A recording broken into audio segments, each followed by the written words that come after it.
Queridos, a paz do Senhor, sejam bem-vindos ao resumo de aula. Nesse vídeo nós iremos resumir a lição 4, que tem como título O Ministério Avivado de Jesus. Se você ainda não é inscrito no nosso canal, se inscreva, curta, compartilhe, faça seu comentário também e ajude o nosso canal. E se você que já é inscrito e desejar cooperar com o nosso canal, nós temos aqui um Pix, que você pode estar ajudando o nosso canal a desenvolvermos aqui e ajudarmos a obra do Senhor. Temos também cooperado com a obra do Senhor no sertão do nosso estado, no interior do nosso estado. 2 igrejinhas que estamos cooperando com a construção. Se você quiser ter mais conhecimento, nós temos na descrição do canal o nosso Instagram, Cristão Missionário. Visite e olhe lá nos destaques as 2 congregações que estamos cooperando. Que Deus possa lhe abençoar em nome de Jesus. O texto áureo diz: Então, pela virtude do Espírito, voltou Jesus para a Galileia, e a sua fama correu por todas as terras em derredor. Está no Evangelho de Lucas, capítulo 4, versículo 14. Verdade prática: o alcance espiritual da vida de um crente avivado revela a extraordinária atuação do Espírito Santo. A leitura bíblica em classe está no Evangelho de Lucas, capítulo 4, versículos 14 ao 22, que nós não iremos ler, mas iremos aqui mencionar. A palavra-chave é Jesus. Nessa lição nós iremos alcançar 3 objetivos específicos propostos aqui no nosso plano de aula da revista do professor. São eles: apresentar Jesus e a pessoa do Espírito Santo, explicar a importância da oração no ministério de Jesus, conscientizar de que Jesus teve uma vida na unção do Espírito Santo. Nesta lição nós iremos principalmente mostrar a atuação do Espírito Santo na vida e ministério de Jesus, bem como a importância do Espírito Santo na vida do cristão, principalmente para desenvolver ou atuar na obra do Senhor. Nós iremos para o nosso esquema resumo, lembrando que ele sempre fica disponível no final do vídeo, seja para fazer uma revisão da aula ou mesmo para ser utilizado na escola dominical, se assim você o desejar, devidamente adaptado de acordo com o espaço ou com o quadro disponível que você tiver. Vamos para o nosso esquema. Primeiro ponto: Jesus e a pessoa do Espírito Santo. Neste ponto nós iremos ver a pessoa do Espírito Santo atuando no ministério e vida de Jesus. Ou melhor, na vida e ministério de Jesus. O Espírito Santo é uma pessoa. Ele tem personalidade. Diferentemente de algumas crenças dizer que o Espírito Santo é uma energia, uma força ativa. Mas não, o Espírito Santo é uma pessoa. Número 1, o Espírito Santo na vida de Jesus. Nós vemos a atuação do Espírito Santo desde o anúncio do nascimento de Jesus, no seu nascimento, quando o anjo Gabriel, ele anuncia a Maria que a virtude do Altíssimo cobriria a sua pessoa e iria nascer o santo, que iria ser chamado Filho de Deus. Em Lucas capítulo 1, versículo 35, está citado pelo nosso comentarista, diz: Descerá sobre ti o Espírito Santo, e a virtude do Altíssimo te cobrirá com a sua sombra, pelo que também o santo que de ti há de nascer será chamado Filho de Deus. Observe, a virtude, Lucas ele usa esta expressão virtude do Espírito, ou virtude, ali para mostrar a atuação do Espírito Santo. É comum esse termo, tanto no Evangelho como no livro de Atos dos Apóstolos, como por exemplo em Atos 1 e 8, quando Jesus ele deixa a promessa para os seus discípulos: mas recebereis a virtude do Espírito Santo que há de vir sobre vós, e ser-me-eis testemunhas, tanto em Jerusalém como em toda a Judéia e Samaria, e até os confins da terra. Note, a virtude do Espírito era sobre a vida de Jesus desde o nascimento, e também Jesus deixou a promessa para a vida da igreja. Jesus, na vida dele também, houve a atuação do Espírito Santo no batismo. Em Mateus capítulo 3, versículos 16 e 17, quando Jesus ele se submeteu ao rito do batismo pelo profeta João Batista. E o comentarista ele faz a citação desse texto: E viu o Espírito de Deus descendo como pomba e vindo sobre ele. E eis que uma voz dos céus dizia: Este é meu Filho amado, em quem me comprazo. Note a atuação da Santíssima Trindade neste evento importante na vida para iniciar o ministério de Jesus. O Pai lá em cima, bradando: Este é meu Filho amado. O Filho quando estava saindo das águas do Rio Jordão, que tinha se passado o rito batismal, e o Espírito Santo materializado em forma corpórea como uma pomba, pousando sobre ele, Pai, Filho e Espírito Santo. Aqui nós vemos a atuação da Santíssima Trindade na vida do Filho de Deus, neste evento importante da história de Jesus. E a atuação do Espírito Santo na tentação. Em Mateus capítulo 4, versículo 1, também está citado pelo comentarista, quando Jesus foi conduzido pelo Espírito ao deserto para ser tentado pelo diabo. Note, no versículo 2 ele diz, e tendo jejuado 40 dias e 40 noites, depois teve fome. Fome, mostrando que Jesus ele também foi homem, era homem. Lucas ele registra também as tentações de Cristo, lá no capítulo 4 do seu evangelho, dizendo no versículo 2 que ele foi tentado 40 dias e depois, passado estes dias, teve fome. Note, Jesus todos os dias ele foi tentado. Mateus ele se detém em registrar as 3 últimas tentações. E Lucas ele dá a entender no seu texto que todos os dias Jesus foi tentado. E depois ele registra as últimas 3 tentações de Jesus, principalmente quando ele teve fome, nesta ocasião como ser humano. O número 2, o Espírito Santo no ministério de Jesus. Jesus iniciou seu ministério por volta dos 30 anos de idade. Lá em Lucas capítulo 3, versículo 23, diz que quase 30 anos. Jesus ele foi ungido pelo Espírito Santo. E o seu ministério foi marcado pela unção do Espírito. Lá em Lucas capítulo 4, versículo 16 ao 19, diz o evangelista que chegando a Nazaré, onde fora criado, entrou num dia de sábado, segundo o seu costume, na sinagoga e levantou-se para ler. E foi-lhe dado o livro do profeta Isaías. E quando abriu o livro, achou o lugar em que estava escrito: o Espírito do Senhor é sobre mim, pois que me ungiu para evangelizar os pobres, enviou-me a curar os quebrantados do coração, a pregoar liberdade aos cativos, a dar vista aos cegos, apoio e liberdade aos oprimidos, a anunciar o ano aceitável do Senhor. Ainda o versículo 20 e 21.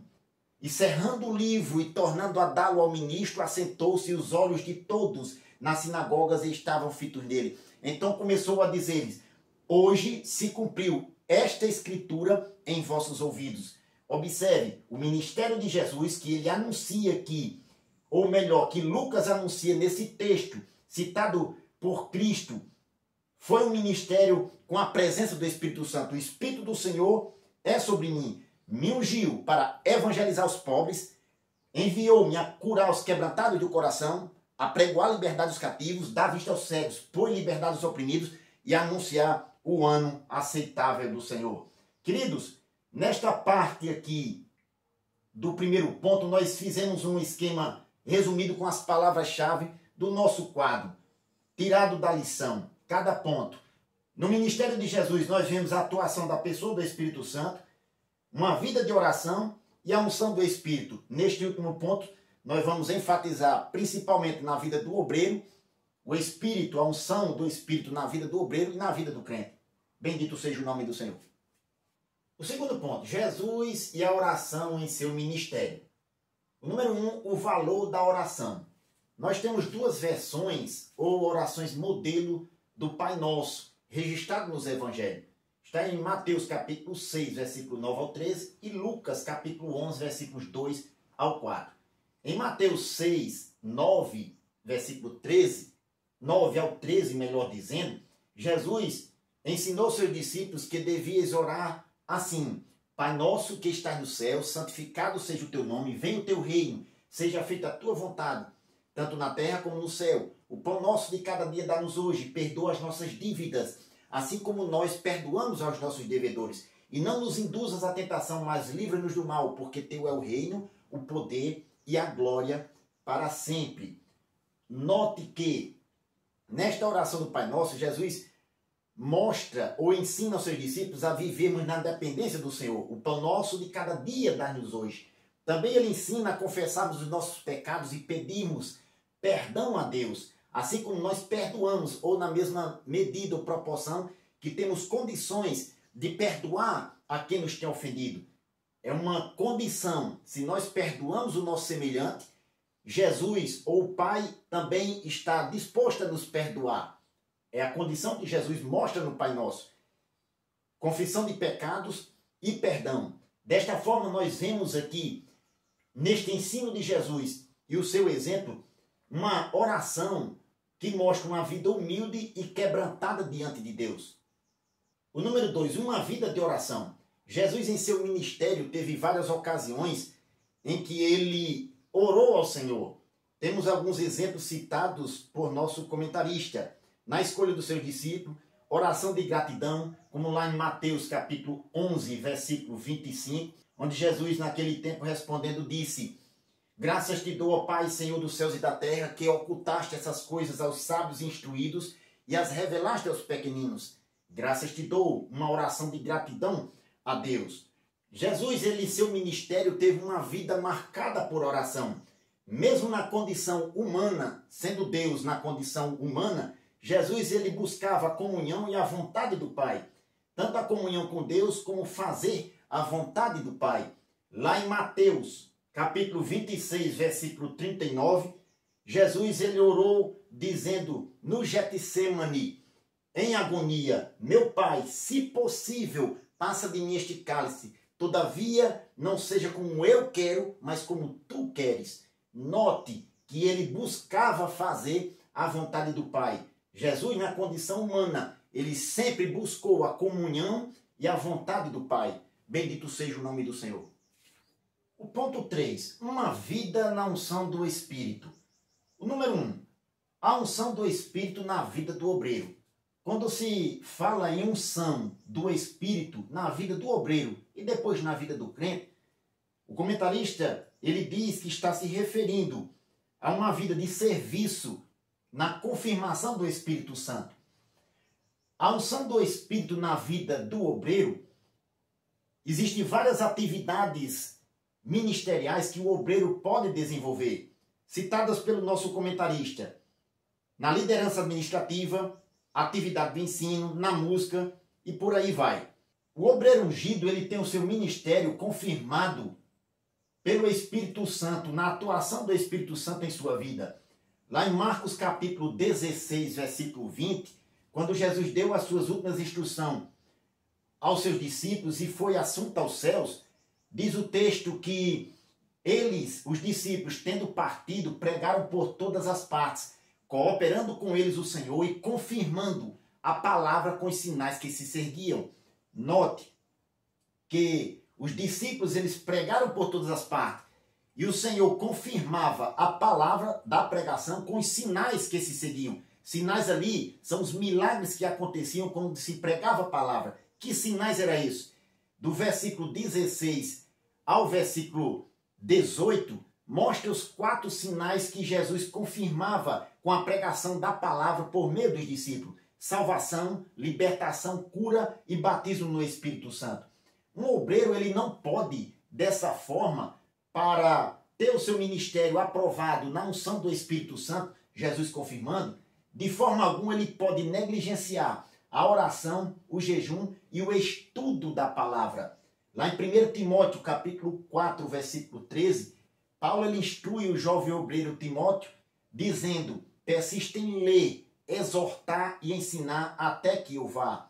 Observe, ler, exortar, animar a igreja e ensinar. A leitura e o ensino sistemático da palavra de Deus deve fazer parte da vida do obreiro, tanto em oração, o jejum, como o estudo da palavra. O número 2, a unção do Espírito na vida do crente. A unção do Espírito não é exclusividade na vida do obreiro. Cada crente é responsável por ter uma vida cheia do Espírito Santo, em comunhão com o Espírito. O comentarista, ele mostra no seu comentário dizendo: viver uma vida na unção do Espírito não é privilégio apenas dos que exercem vocação ministerial. Somos sacerdócio real. Lá em 1 de Pedro, capítulo 2, versículo 9. Mas vós sois a geração eleita, o sacerdócio real, a nação santa, o povo adquirido, para que anuncieis as virtudes daquele que vos chamou das trevas para a sua maravilhosa luz. Dessa forma, Deus ele chamou cada crente para comunicar o evangelho a toda criatura. Lá em Mateus capítulo 28, versículo 19, Jesus ele disse para os seus discípulos: portanto, ide, ensinai todas as nações, batizando-as em nome do Pai, do Filho e do Espírito Santo, ensinando-as a guardar todas as coisas que eu vos tenho mandado, e eis que estou convosco todos os dias, até a consumação dos séculos. Observe, ensinai todas as nações. Em uma outra versão, fazer discípulos. De que forma? Batizando em nome do Pai, do Filho e do Espírito Santo e ensinando tudo o que eu vos tenho mandado por meio da palavra, conforme nós falamos aqui, a instrução de Paulo para Timóteo: persistir em ler e ensinar.